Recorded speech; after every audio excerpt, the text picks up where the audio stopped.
מסתכל מהחלון של בית היתומים, הילדים כולם מזמן כבר ישנים, ואני סופר גגות, אולי אחד מהם שלי.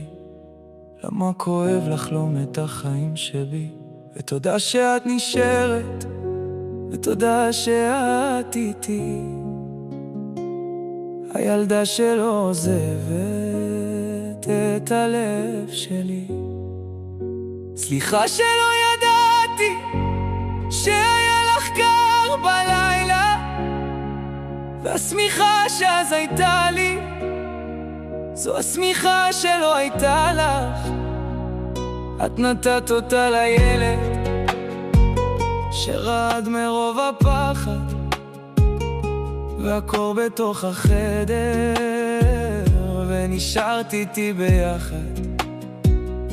חשבתי על עצמי ואהבת אותי גם ככה, ועל הדלת שוב דפיקות, והלב מלא תפילות. אולי הפעם זאת אמא, אולי הפעם זאת אמא תחבק אותי חזק עד שהלב שלי נסתק. גם אבא אז יבוא ויקח אותי מפה.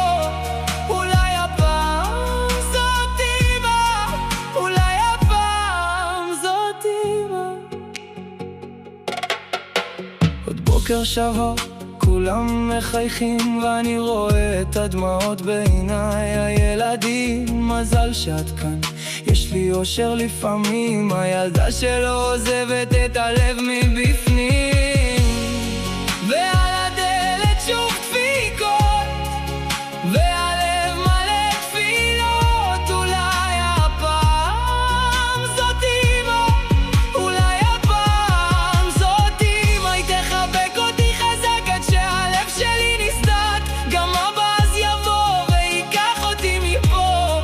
אולי הפעם זאת אמא, אולי הפעם זאת אמא. אמרו לי שעזבת למשפחה טובה בסתר, וכעסתי כל כך שלא לקחת אותי איתך.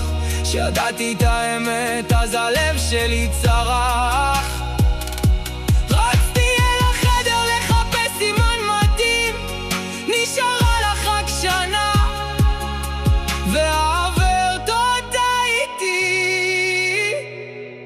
ושוב פיקות בדלת, אבל חולם לראות אותך, מפחד אותה לפתוח, ולא יהיה שם אף אחד.